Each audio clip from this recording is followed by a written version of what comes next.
All right. It's like we got a ton of Tesla stuff to get through today, a whole stack of updates as of January 3rd, 2025. We're going to really try to get to the bottom of what's going on with Tesla, so Yeah, should be fun. Let's dive in. definitely. Sounds good. So, first off, Yeah.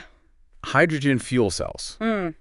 Tesla's getting into hydrogen fuel cells. Mhm. I thought, wasn't Elon Musk like the biggest opponent? Didn't he call them fuel cells a while back? Yeah, he's been a pretty vocal critic of fuel cell technology. Right. But I mean, times are changing, right? Tesla's not selling as many cars as they were hoping to. They're facing some pretty intense competition. And hydrogen, well, it solves a couple of those big problems that people have with electric vehicles. You know, the range anxiety and the time it takes to refuel. I mean, imagine. Yeah, that's a big one. Filling up your hydrogen car is as quick as filling your gas tank. Yeah. If it works, it's a game changer. But aren't there still huge obstacles with hydrogen tech? Like the infrastructure? Oh, absolutely. Storing hydrogen is expensive, and the infrastructure for refueling, it's nowhere near as developed as the charging stations you see popping up everywhere for EVs. Right. So yeah, Tesla's taken a gamble, but hey, they've pulled off some pretty impressive things before. That's true. So for someone out there thinking about buying an EV, is it worth waiting to see what Tesla does with hydrogen?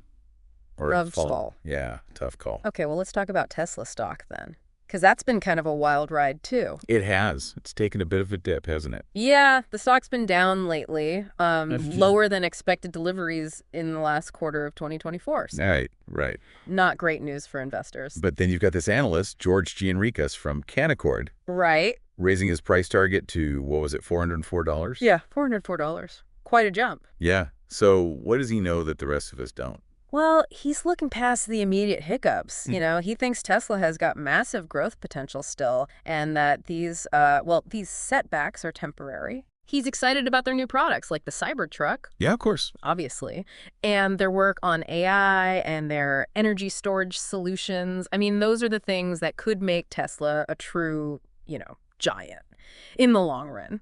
So that Cybertruck launch in Vegas, that was Oh, man. something else, wasn't it? It was quite a show. That explosion. I mean, it looked like something straight out of a movie.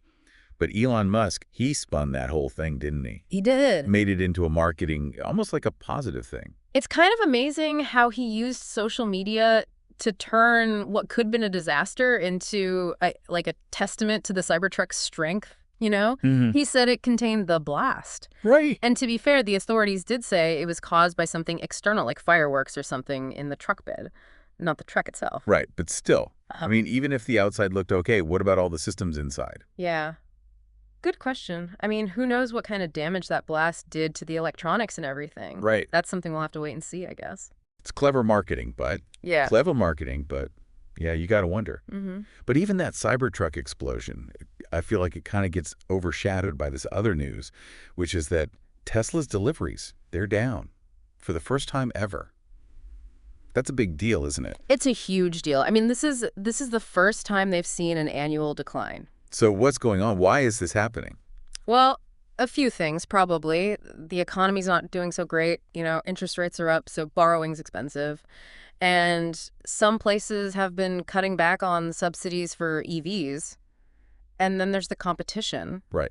Because those Chinese companies, they're not messing around. No, they are not. I mean, their sales are through the roof. BYD up 12%, Nio almost 39%, XPeng 34%. It's pretty wild when you compare that to Tesla's 1.1% decline. Right. And these Chinese companies, they're not just competing on price. They're bringing some really cool features to the table. They're really innovating, and they're making a big push globally. So it's putting a lot of pressure on Tesla to stay ahead of the game. So how is Tesla fighting back?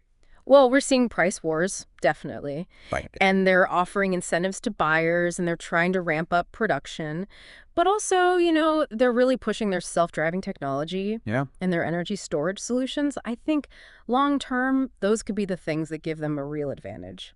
So what does all this mean for the future of EVs? I mean, is Tesla going to stay on top? That's the big question, isn't it? It's hard to say for sure. I mean, the landscape is changing so fast. But one thing's clear, the next couple of years are going to be really interesting and probably a little bit messy. It's going to be a wild ride. Tesla's playing with hydrogen fuel cells, battling a stock slump, and facing some really tough competition. Yeah.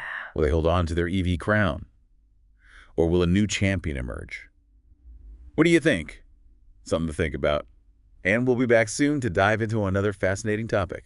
Looking forward to it. See ya. See ya.